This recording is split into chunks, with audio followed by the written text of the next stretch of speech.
Լիսինյան 15 հասցեի շենքը 88-ի երկրաշարժից առաջ էին սկսել կառուցել։ Շինարարությունը երրորդ հարկին էր հասելու, այդպես անավարտ մնացել 37 տարի։ Այս տարիների ընթացքում շենքի տեղն էին մոռացել որևէ ծրագրում ընդգրկելու մասին եւս։ Փոխարենն անավարտ շինությունում թալան է եղել, մարդիկ քանդել, քարերն են տարել, ազդելով շենքի տեխնիկական վիճակի վրա։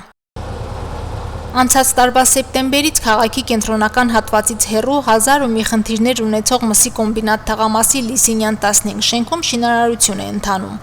37 տարի պահպանությունից զուրկ մնացած կառույցը վերականգնվում է բնակելի շենք դարձնելու պայմանով։ Ծրագիրն ու ֆինանսական միջոցները բարեգործական են, ներդրումներն ամերիկյան Փարոս բարեգործական հիմնադրամինն են։ Ճիշտ մեր շենքի թիմացը Դբրոցկա, Մանգաբարդեսկա ու բավական մարդիկ որ ապրում են այնտեղ ու ոչ մի օգնություն չի հասնում այդ ավանից ոնց որ մոռացել են որ մարդիկ այնտեղ ապրում են հիմա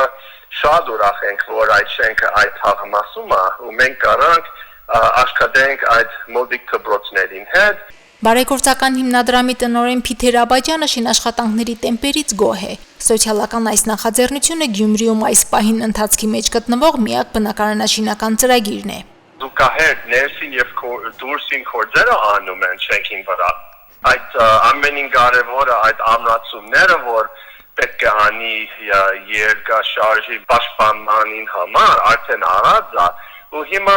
թուլը անցնում է, որ այդ ներսին կորձերը, հիմա սա կամյունները արդեն կաշված է, շենքի ներսը ու արդեն բադներին վրա աշխատում են ջիպսեն քարտոնին կորձերը։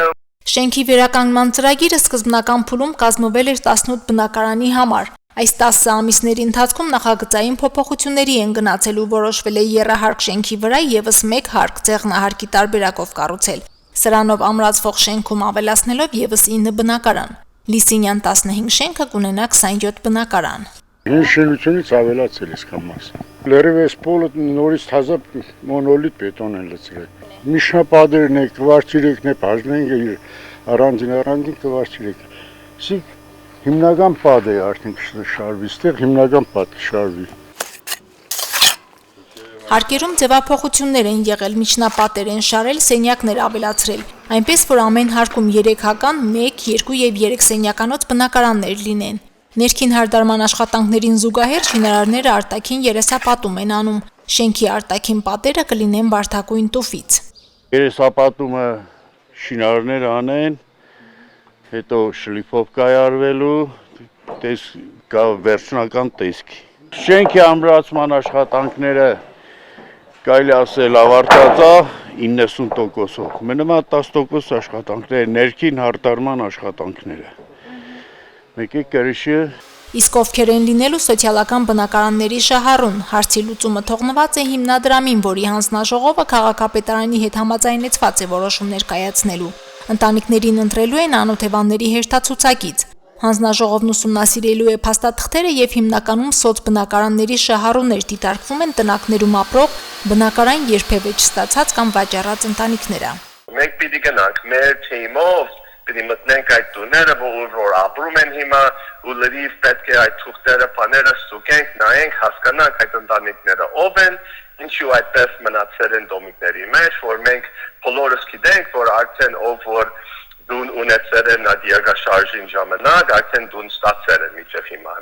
Մենք արդեն գիտենք, որ մի մասը այդ տուները վաճառել են։ Հիմնանորոգված շենքի առաջին հարկում Փարոս հիմնադրամը նախատեսում է թաղամասի երեխաների համար բացել ցերեկային ուսումնական կենտրոն, որտեղ կգործեն արտադպրոցական խմբակներ, ինչպես նաև մասնագիտություն ձեռք կբերեն։ Նման կենտրոն 10 տարի առաջ բացել են Անի թաղամասում։ Լիսինյան 15 հասցեինը կլինի երկրորդը։ Սոցիալական ծրագրի մյուս բաղադրիչով հիմնադրամը կարի արտադրամաս հիմնելու գաղափար ունի։ Սոցիալական ծրագիրը շինարարության մասով նախատեսվում է սեպտեմբերին ավարտել։ Մարինե Դերբինյան, Հարություն Չակմիշյան, Հորիզոն։